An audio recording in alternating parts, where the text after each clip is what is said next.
Hi hello everyone, welcome to Raji home style. నేను మీ రాజేశ్వరి అండి. ఈరోజు రాజీ హోమ్ స్టైల్లో బరువు తగ్గాలి అనుకునే వారికి చక్కటి బ్రేక్ఫాస్ట్ రెసిపీ అండి. జొన్నల గుగ్గిళ్ళు అనమాట. ఇక్కడ మీరు వీడియోలో చూస్తున్నవి జొన్నలు. నేను ఎక్కువగా తీసుకోలేదులేండి, జస్ట్ ఒక 2 కప్స్ మైన జొన్నలు తీసుకున్నాను. వీటిని బాగా సెరిగి ఒక 2 సార్లు కడిగి ఆరబెట్టేసుకోండి. ఆరిన తర్వాత ఒక గిన్నెలో వేసేసుకొని ఒక డే అంతా నానబెట్టుకోవాలండి. అలా నానితేనే తొందరగా ఉడుకుతాయండి. నానబెట్టుకోకుండా అలాగే డైరెక్ట్గా వేసుకున్నామంటే అవి తొందరగా ఉడకవన్నమాట. ఒక డే కానీ లేదా 8 అవర్స్ అన్నా కనీసం నానబెట్టేసుకోండి. ఇలా చక్కగా నానిన తర్వాత ఒక చిన్ని కుక్కర్లోకి వేసేసుకోండి. నానబెట్టిన వాటర్తో సహా వేసేసుకొని మరికొద్దిగా వాటర్ని యాడ్ చేసేసుకొని లైట్గా కొద్దిగా సాల్ట్ని వేసుకోండి. ఎక్కువగా వేయద్దు, లైట్గా కొద్దిగా సాల్ట్ని వేసేసి మూత పెట్టేసేసి ఒక 7-8 విజిల్స్ వచ్చేంత వరకు చక్కగా ఉడికించుకోవాలండి. ఇవి అంత తొందరగా మనకు పప్పు ఉడికినంత తొందరగా ఉడకవన్నమాట. కనీసం 7-8 విజిల్స్ వచ్చేంత వరకు బాగా ఉడికించుకోవాలి. ఉడికిన తర్వాత స్టీమింగ్ అంతా పోయిన తర్వాత కుక్కర్ మూత తీసేసేసి ఇందులోని వాటర్నంతా బొరకల గిన్నెలోకి వంపేసుకోవాలండి. చిల్లుల గిన్నె అంటారు కదా, వాటిలో నుంచి వాటర్ని సపరేట్ చేసేసుకోవాలి.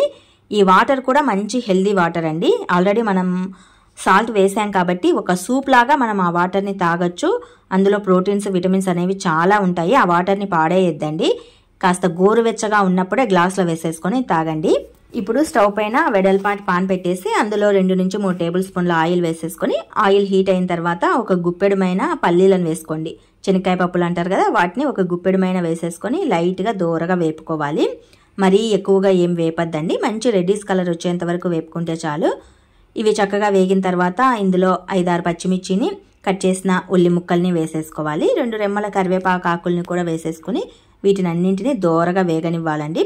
పచ్చిమిర్చిని కాసింటిని ఎక్కువగానే వేసుకోండి, ఎందుకంటే ఆ స్పైసే జొన్న గుగ్గిలకు బాగా చక్కగా పడుతుంది. గుగ్గిళ్ళు మంచి టేస్టీతో చాలా రుచిగా ఉంటాయి.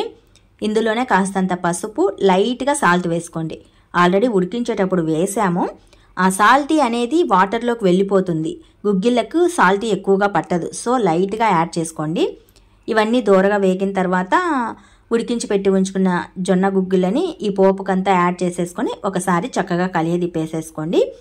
ఈ పచ్చిమిర్చి స్పైసే సరిపోతుంది. లేదు మాకు ఇంకా కాస్త కారంగా కావాలనుకునే వాళ్ళు లైట్గా కొద్దిగా గరం మసాలాని యాడ్ చేసుకుంటే ఇంకా మంచి టేస్టీతో ఉంటాయి. వెయిట్ లాస్ అవ్వాలనుకున్న వాళ్ళు డైలీ 1 కప్పు జొన్న గుగ్గిళ్ళు తింటే చాలండి. ఈజీగా వెయిట్ లాస్ అవ్వచ్చు అనమాట. మంచి హెల్దీ అనమాట. ఇది కూడా మనకు బోన్స్ కూడా బాగా స్ట్రాంగ్గా అవుతాయి. మరి మీకు ఈ జొన్న గుగ్గిళ్ళు రెసిపీ ప్రిపరేషన్ వీడియో నచ్చినట్లయితే మరికొన్ని ఇలాంటి ఇంట్రెస్టింగ్ వీడియోస్ కోసం వెంటనే మా ఛానల్ని అయితే సబ్స్క్రైబ్ చేసుకోండి. Thanks for watching this video.